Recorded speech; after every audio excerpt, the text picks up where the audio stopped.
G'day, my name's Jim. Today we're going to be having a chat to you about the Sony HDR-CX405. Right, my view is totally my own opinions. Nobody has bought me, nobody has given me a reach around, nobody has given me a backhand, and my channel is not even monetized. Whatever I say is my opinions and my opinions only. To me, this is about the cheapest decent handy cam you can buy. Anything cheaper than this is just so nasty you basically can't even use it. As low as you want to go as far as the cash is concerned. This is recommended retail price of 350 Australian dollars, although if you buy them online you can get them down to about 300. I paid about $307 or something for this one a couple of months ago, and it's actually quite a good little camera. Some of the stats on this thing is a 1/5/8 type 3.1mm black illuminated Exmor R CMOS Sensor.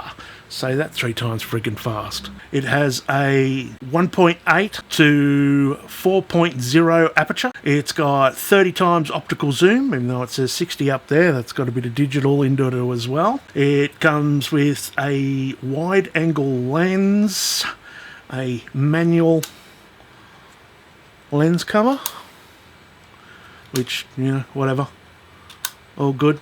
Has a 6.7 centimeter screen, or 2.7 in the old language. It's 16 by 9. The view screen will go 90 degrees this way, and then you can do it 270 degrees that way. So you can fold it back in on itself like such. And it's saying, no, I can't see anything because the lens is shut. So there you go. The very strange thing about this is it has no on-off button. This is the on-off button, which is really weird. So every time you open this... Okay, now it doesn't want to do it for me. It goes... Let's see if it'll do it again. No, it doesn't want to do it. Yep, okay. So anyway, when you leave it shut for a while and open it up, it goes... No, wants to be an arse. Alright, bugger it, whatever. Be like that then. Anyway, that's its on-off switch, which is really strange and, you know, a little bit of a pain in the arse, actually. But anyway, so the iris is 1.8 to f10. It says it has a manual focus, but yeah, I wouldn't really be counting on that. It is such a pain in the ass to use because there's no ring or anything like that to use. There's no buttons on the outside to manually focus it. You've got to go into the menu and bring up focus, and oh, there it goes. See, it went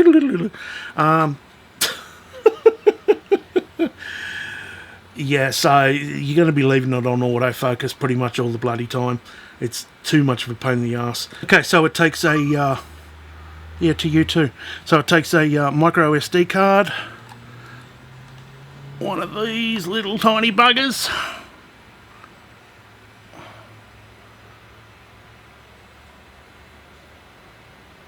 God, this thing loves to focus for me. Come on. There you go. Thank you. It says it wants a category 10 or better. Shove that over there, couldn't be bothered putting it back in again. Has HDMI interface to go out with. It has another multi plug on that side.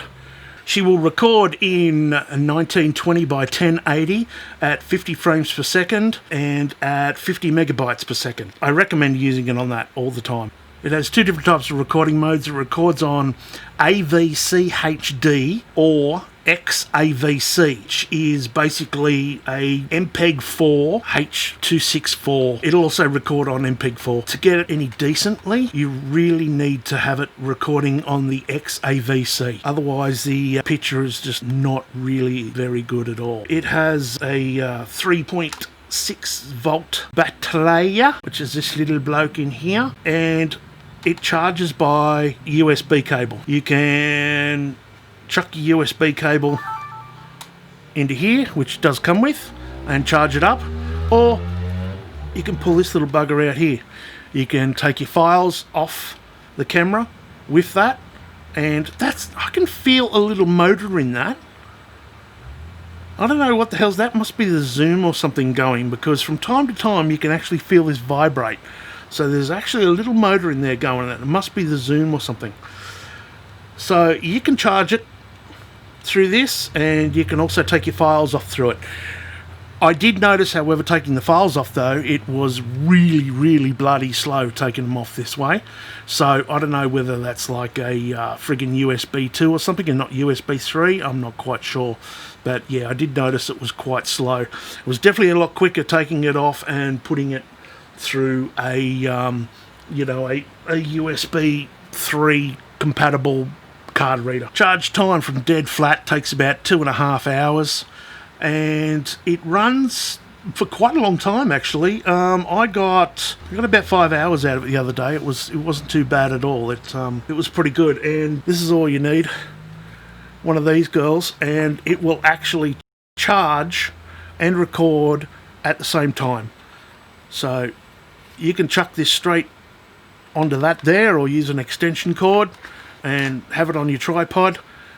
And this thing here, which is 10,000 bloody milliamps or whatever, will get this to run for like 12, 13, 14 days. No, it'll run for a bloody long time. So it's actually really incredible. The best thing I like about this is it'll actually fit in your top pocket. That's how small it is. It will actually literally fit in your top pocket. There's my mouse. So it's the same size as a mouse. Same size as a small charger. There you go. Here's a sports cam. So it is actually very, very, very small. Really convenient. The optical zoom on it, the zoom is absolutely incredible. I can't believe it, actually. The zoom is amazing. I have a camera here that I have been using while I'm filming right at this moment, and it was worth about $4,000 brand new, and the zoom on it is nowhere near as good as the zoom on this. That will sort of tell you something. It does not have an external microphone. It only has internal stereo microphones. Obviously they're not absolutely fantastic, but if you want, you know, decent audio, then you're going to have to, you know, dub it. So get yourself something like this and do your recordings, and then just dub them over in post. That's the way to go. Most people do that anyway. So now it comes down to the time where whether I recommend it or not. Yeah, I do. I quite like it. I think it's a quite a good little camera, actually. Is it worth the money? Yeah, I think it's worth the money. I think it's quite good. Alright, if you'd like to see what the image and audio is like out of this camera, I'm going to leave a link after this video, and the whole entire thing was filmed with this camera, including the sound. Also, I'll leave a link down below as well. If you've got any questions about this camera, hit us up below, and if you own this camera, I'd like to hear your opinions on what you think about it. I try and respond to all comments and questions. Okay, peoples, stay safe, be good, and as per usual, we'll see you around like a Rissole trendsetters. G'day. My name's Jim. Today we're going to be having... Try again. G'day. My name's Jim, and today we're going to be having... for fuck's sake. G'day. My name's Jim, and today we're going to having... Techno.